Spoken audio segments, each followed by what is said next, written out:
Okay, we're live. Oh, I just got the notice. Hangout is on air live and it's going away. I don't know why, It's but good to know. thank you for letting me know this. Okay, let's go. 3, 2, 1. Hello, everyone. Welcome to the Security Podcast here. We're on episode 212. We're going to call this Training the Trainers because our topic today is, again, the EFL put out something awesome about if you're interested in security and you want to do a presentation for somebody, like how to get to know your audience and how to do a training. So figured when we have 212 of these episodes, we know a little thing or two, and we'll go through whether we did this right or did this wrong, and we'll continue from there. But let's first say hi to Tom. Hello, everyone. So, and I'm Chaim, and let's just get started. So it's in the show notes. It's under the EFF site. It's there, your first training. And basically, so everyone's like, let's do security training. And we said this, I don't know, 4 years ago. Let's do security training. And the problem is, okay, now where do you start? And we did the whole thing, like let's do passwords, let's do browsers, let's do this, let's do two-factor. And look, we're still talking about it, but it's our goal was to make it as simple as possible for the average person. And I think the problem is that security is this huge monstrosity of everything, and people don't know how to do it. Yeah, it gets really complicated really quickly. Like, where do you start? Do you start by, recommending antivirus products or firewalls, or do you start with patching? Do you start with passwords, two-factor authentication? Do you start with VPNs or Tor, or how to keep yourself safe online? Do you start with how to avoid phishing scams or like fake calls from the IRS? Like, there's an entire field of weird stuff that we could cover, and honestly, everyone's going to encounter some part of it during their time online. What do you do? Well, I was going to take it from a different angle. So you're 100% right. We have all these different ideas on where to start. And we keep on going back to, let's take two-factor authentication. We've talked about two-factor authentication probably for 30 or 40 of the 212 episodes on what to do. And we always come back to two-factor is really, really hard.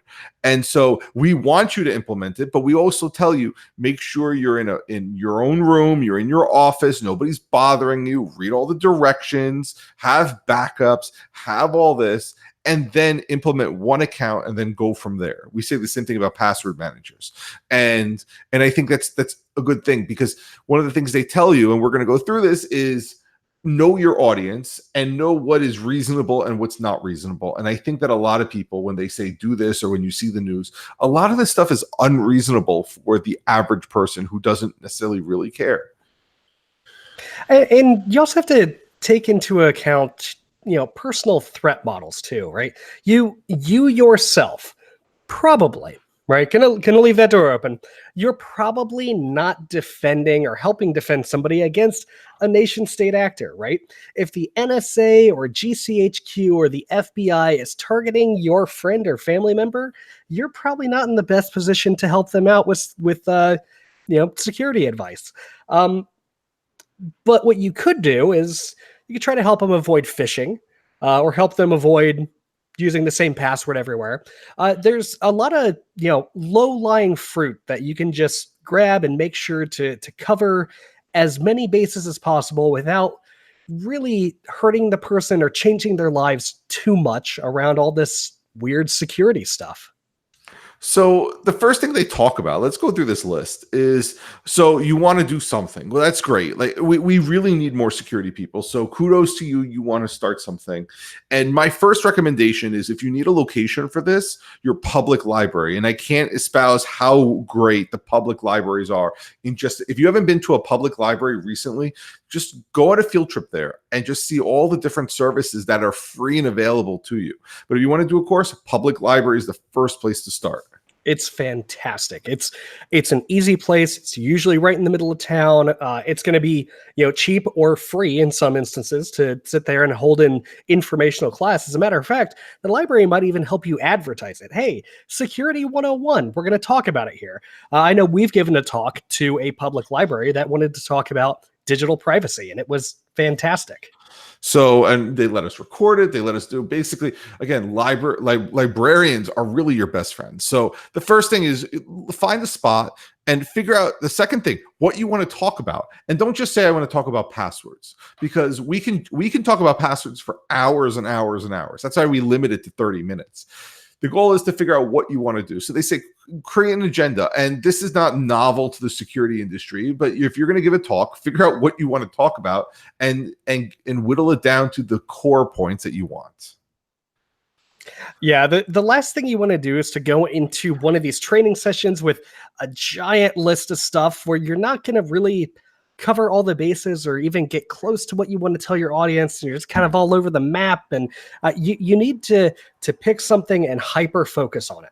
And we're not saying, okay, why a 15-character password is less or less weak or stronger than a 16-character password. I mean, if you get too technical, it's obviously not going to go over well. But again, it's you want to talk about passwords? Okay, maybe just do something simple of why are they important, or the history of passwords, or why are they broken now, and not get into the security element. Just talk about that and let people make up their own mind and have like a second version or a follow-up of that. Yeah, it's better in the EFF article goes into this. It's better to do, and this is literally straight from their page. So all credit to them. It's better to do a few things well than many things poorly. So don't shotgun blast out your security advice and cover every topic. If you're going to talk passwords and authentication, be an expert on passwords and authentication. Tell people why it's important that they use different passwords across different sites, and maybe even craft up a little demo of how you can take a poorly stored password from one site and break into another site using that same password. I have personally learned that demos and active, hacking, not live systems, but hacking demonstrations on your own equipment is really compelling for people. Again, you have to answer the question specifically in security. Why or how does this affect me? So they hear about, John Podesta's emails from the DNC got hacked, or Russia influenced our elections, or whatever it is. The idea is, well, they're not going after me. And you kind of want to steer them towards maybe not specifically you, but they're going after many people, and you may get caught up in it. Just, you want to relate it back to them. And that's where with security, it gets a little harder, because there are safeguards in place for the most part that absolve you of liability and things like that. But you want to make sure people understand. Yeah, like one of the best examples I gave of why you don't want your email account compromised, because a lot of the people I talk to, they don't really care about their security. They don't care about their privacy. If everyone's reading all their emails, they don't care. They're mostly spam anyway. But I said, have you ever gotten an email from a friend and it was sent from your friend's account and it had like a stupid link that wanted you to buy some diet pills or something? That was kind of annoying, right? You don't want to be like Bob. Bob got his account hijacked and sent you a bunch of diet pill emails. Like that's annoying. You don't want to be annoying, do you? It's annoying. So, or I mean, then we talk, and I think that's the better one to say, I use the Facebook example. You know how in Facebook they try to sell you Ray-Bans because somebody hacked the account, and then you send out a message later that says, hey, I was hacked. Well, the problem is the damage has already been done. I had to see this ad. I had to hope that none of my friends clicked on it, because it snowballs. But the next thing was, think about how people learn. Now, as a teacher, we do this all the time, but again, it's, if you talk to them for 45 minutes, they may fall asleep, they may not listen, but figure out where are some breakpoints, what can you do? And you said demos. Demos are really good. If they can do their own demo, like you can tell them, bring a laptop, which we'll get into next, but with this software, or go to this website and they can do it, that's probably even better. Things that they can do, or they can see how weak or strong it is, would probably go over really well. One of the best talks I gave on Wi-Fi security to a group of people who were absolutely not interested in security whatsoever. It was a very basic level computer class, but we had a day of computer security. Was showing people how to crack web passwords using nothing but a USB stick I gave them with Kali Linux on it, and their own laptop they had on their desk. And it was fantastic. People were cracking passwords left and right. It was a router that I owned, so don't fear, nothing illegal happened. But it stuck with them. It's one thing that they carried over into the future years. It was great. And Well, we talk about that. There was an Ars Technica article with John the Ripper or Hashcat doing that, and I go back to: are we still breaking database passwords at this point, or we're doing more advanced techniques? But that one really holds well, and I don't think too many people are victims of, let's say, password like hashing attacks unless their passwords are very simple. Yeah, it's definitely not the most common thing. I mean, it's kind of hard to find WEP protected Wi-Fi access points today, but they still happen. And what's cool is that you can take that learning and start to branch out and teach people about, sometimes systems aren't designed securely, sometimes they're not implemented securely, even if they've got a secure design. And then you can walk into more advanced topics and advanced teachings that way. You can use the cool little things and the cool little hacking tips to just blow open the door and get a person to learn about and be interested in security. The next thing is, if you're going to ask them to bring something like a laptop or some piece of software to have it, you need to know it. And when I say by that is, we tell people bring a laptop. People say we want to give a talk, and I say, okay, we do this at DEF CON, bring the cable you need. We have a VGA projector. And you say, oh, well, they must have this. No, we have a VGA projector. Well, you must have DVI. No, that literally violates union code of the stagehands. We cannot provide this to you. Like, we do anyway if we have it. So now I have to sit and I have to order for our village at DEF CON all these different adapters for just in case. And I mean, we don't have a USB-C to VGA. Like, sorry, we don't have it. And no, you're not borrowing my laptop to do your presentation. So if you're going to bring something, make sure you know the technology there. And if you tell people to bring it, make sure you know how to use their technology. So if you say, oh, bring an OS 10 flavor, you may get OS 10.5 from a 15-year-old laptop. Or if you say bring Linux, somebody may be FreeBSD and you're kind of stuck, or Mint Linux or Puppy Linux. Or if they're bringing Windows, you may get a Windows 3.1. Like, I have gotten nonsense like this in the past. So be aware, be specific in what you need. And if you can try and triage it before you start, that's probably the right way to go. And on that same thought, bring everything you need and a backup of everything you need. When it comes to demos, I have failed in literally every way you can think of and every way you can't. I have had hard drives die before talks. I have had connectors die. I've had cables short out. I've had power adapters literally spark out, the cable snaps off, and the thing starts smoking right before a talk. I have had to leave conferences to go to Radio Shack to buy a universal power adapter for my laptop so I could give a presentation. Whatever you have, try to bring 2 or 3 of them, because anything that can go wrong will go wrong. Take snapshots, make backups, have all that stuff easily accessible. If it's possible for you to take your laptop, all the cables, throw it away, and then recreate it from stuff in your bag, try to be that prepared. Because it's a demonstration. Make sure you practice, make sure you prepare, and always, always, always keep backups of whatever you need. If you ask for questions, make sure you can sort of triage the dumbest questions you can get. And I mean, it does say here, and I do agree with this, if you don't know something, don't lie. Just say you don't know it. People will believe you more if you're really honest with them and say, no, I don't understand your question, or I have to get back to you. Here's my email. We'll talk.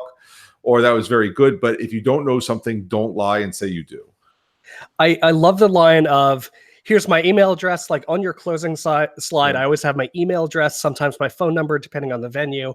And I say, if you have any questions, send them here. Or if I don't know something, I'll be like, hey, send it up to the email. I'm going to do some research this week and get back to you. People really appreciate that. But you can take educated guesses, but make your audience painfully aware that you don't know and that you're just giving a stab at the answer. So, and then again, they talk about privilege here, and they don't talk about it in the way you think they do. They're talking about it as based on based on how knowledgeable the person is or what you're saying. So if you're in an area where you only have dial-up or you have very slow DSL, don't ask them to download a gigabyte file before you.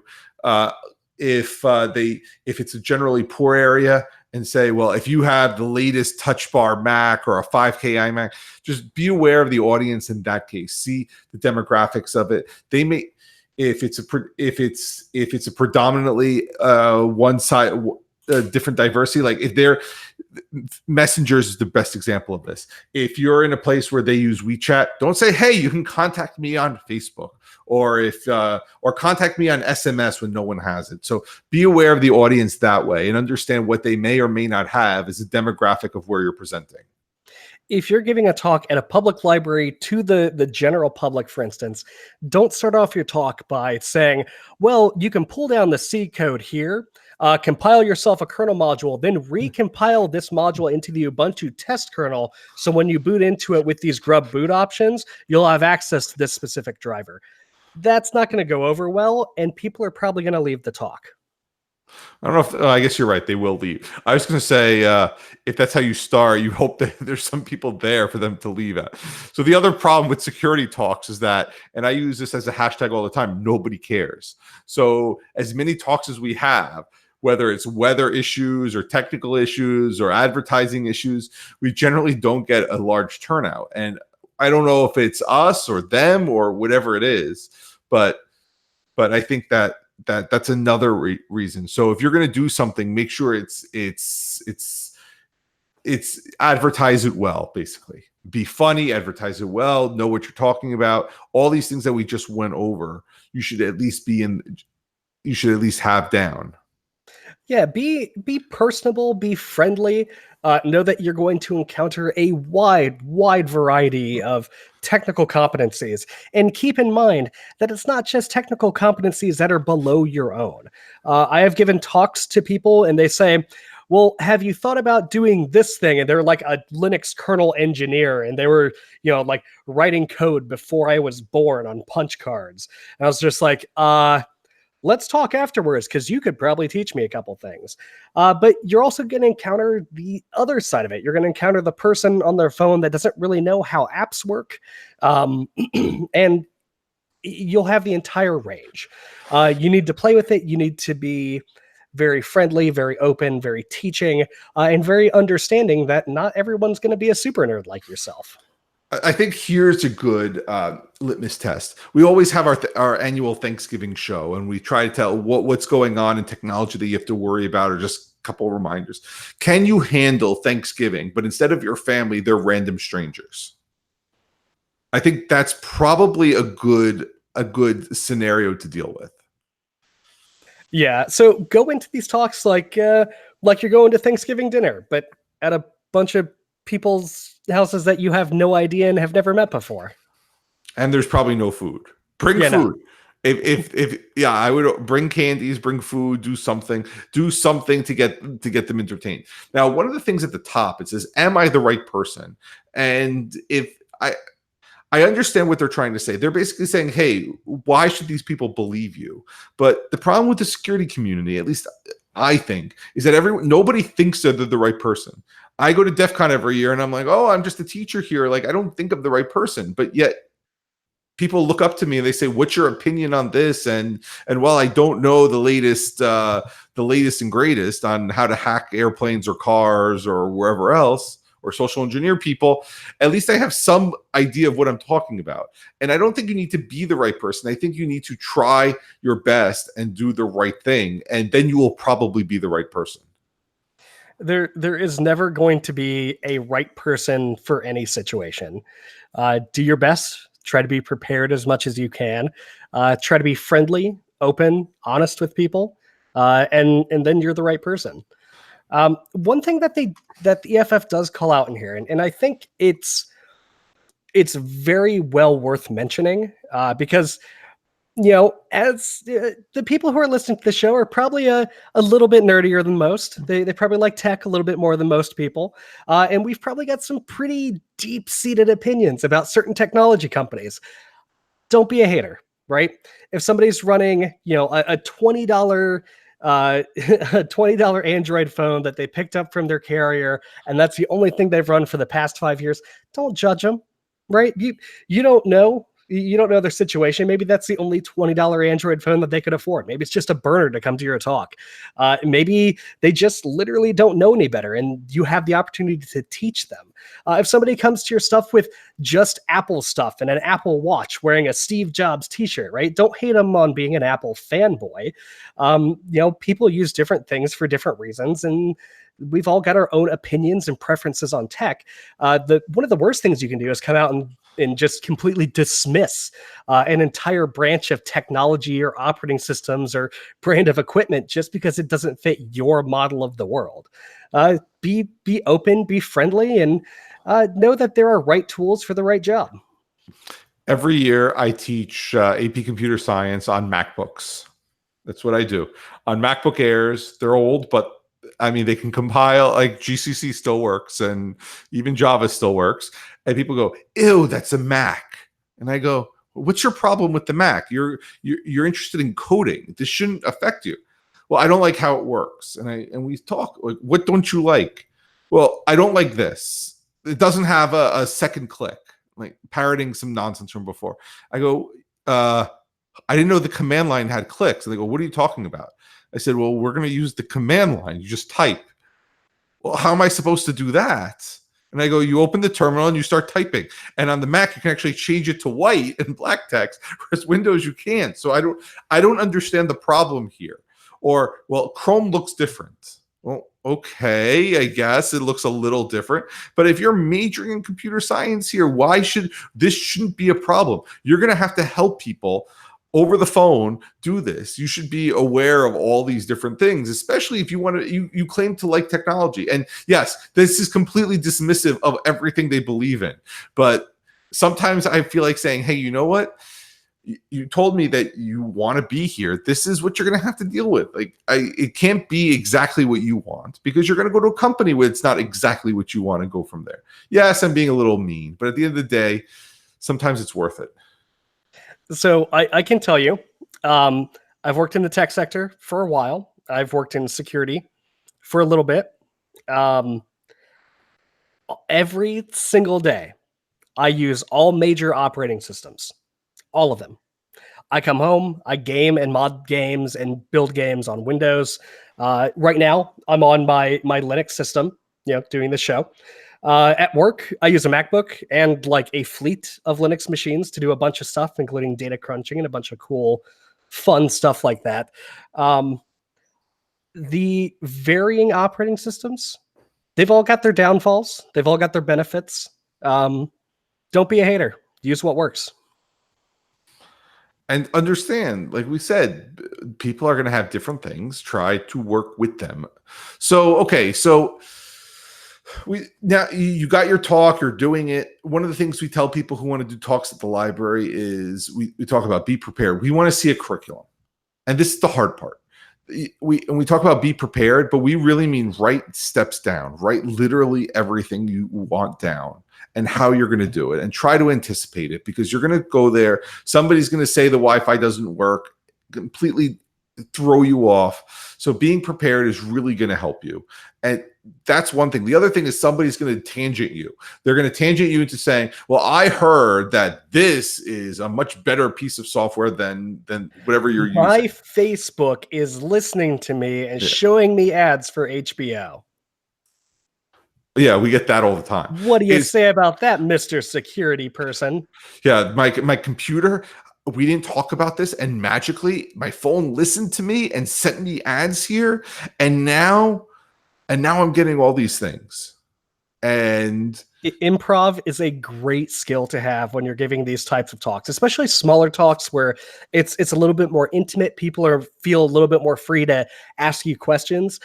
Honestly, it's way easier to give a talk in front of 1,000 people than it is to give a talk in front of 10 people. Far, far easier. In a room of 1,000 people, no one's going to bug you because no one has the guts to bug you. In a room of 10 people, they're all talking to each other anyway, and you just happen to be on stage. So, and we do this all the time. So it's It's the 10 people are, like you said, are harder because they're just going to interject. 1,000 people, the only thing you have to worry about is people walking out. And I always told people, don't worry about people walking out. You don't know why they're walking out. It could be they got a phone call, they got a text message. Don't look at it as they're taking offense to what you're saying, unless you said something offensive. But for the most part, something else happened. Maybe they have no idea what you're talking about, and it's a waste of their time. But guess what? That's okay, because you're not reaching them, and they'll find either another way or they just don't care. It's okay. But with 10 people, somebody doesn't like it, they're gonna be vocal about it. Yeah, it's improv is a great skill to have in these sort of things. You can react, you can maneuver around questions, you can try to stay on topic, answer stuff. Know your talk backwards and forwards, know your content backwards and forwards. And for when people leave, it's actually helpful if you give them something to take away. Now, usually the way I did that is I threw up like a literally a text link on a slide to my website where they could get the talk and all the details and download all the notes and everything, along with a QR code they could scan with their phones that goes to that same place. If you're doing this at the library, especially if you're doing it with people who aren't very technically inclined, paper handouts are honestly fantastic. If you're giving this talk at a local library, you can ask them for help in printing stuff off, stapling it together, actually building a little, take-home security gift basket for people to take with them. Well, we got a few minutes left. If you were starting out like we started out, what should be the first? Let's give some big topics out, or specific but big topics. So I think one of the easiest things to do is to show people how two-factor authentication works. Pick a big site that people use, right? Pick a well-known shopping conglomerate website. Pick a well-known email provider, Gmail perhaps, or Outlook, Hotmail.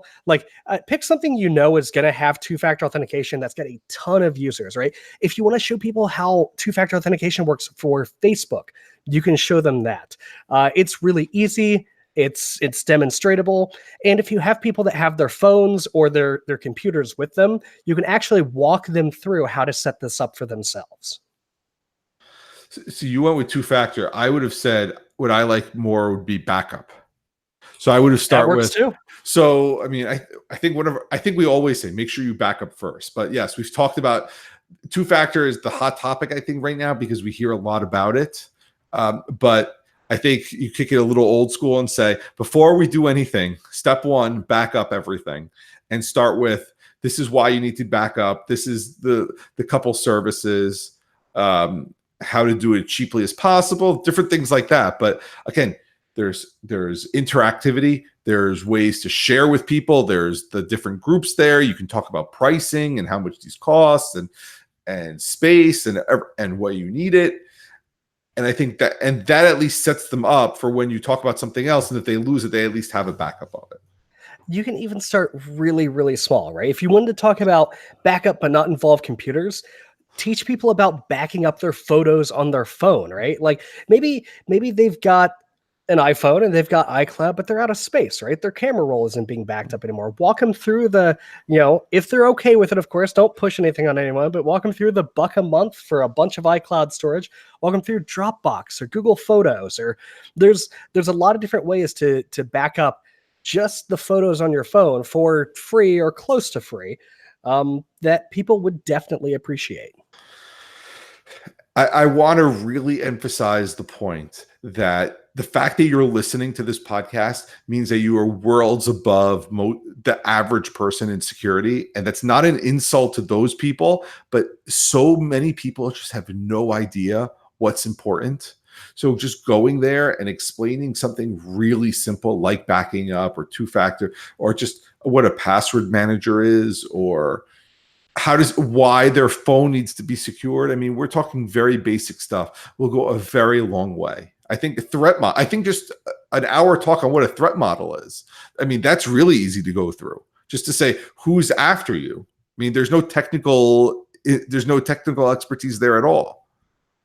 Most people's threat model doesn't include, but should include their own stupidity. My biggest threat is me. I will leave my phone somewhere. I will leave it there unlocked, open to PayPal or Venmo or whatever, and just walk away because I'm absent-minded. I am my own worst enemy.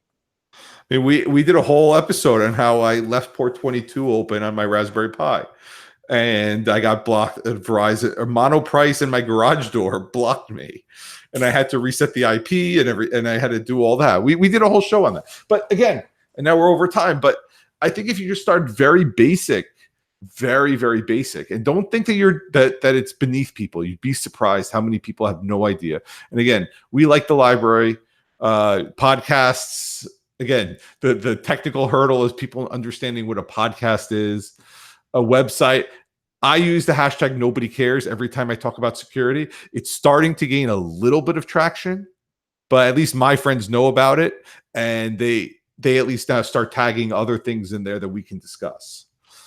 If you would like any topic ideas or help practicing, or want us to chip in on ideas or help you flesh out an idea for a presentation you're going to give to your local group of people, hit up our WhatsApp group and we would be absolutely thrilled to help out. Absolutely. And yes, so join our WhatsApp group, find us. I mean, find there. I'm sure there's local security groups around there. They're very friendly, most of them. Just ask to join. They probably have, actually mine's tonight, our social event at the local bar, and they'll be more than happy to help you. Say, hey, you want to do something, they'll let you do it there. They'll critique you, they'll help you out, they'll try this, they'll try that. You want to present, you want to do a pitch to your company, I'm sure that's even a better thing, to go in front of your boss and say, hey, I have this idea with security, can you help me out? They're probably going to say, their boss will say no, but at least they'll hear you. So anyway, I think we're obviously out of time. So we will talk to you next week. And yeah, sorry about the little delay in the couple episodes. Life does happen to us. We both have real jobs. So every once in a while this will happen. But for now, until this podcast takes off and makes us millionaires. Yeah. But we will, we try. So just be patient with us. Join our WhatsApp group. That's there 24/7. So anyway, everybody have a good night. See you, everyone. Bye.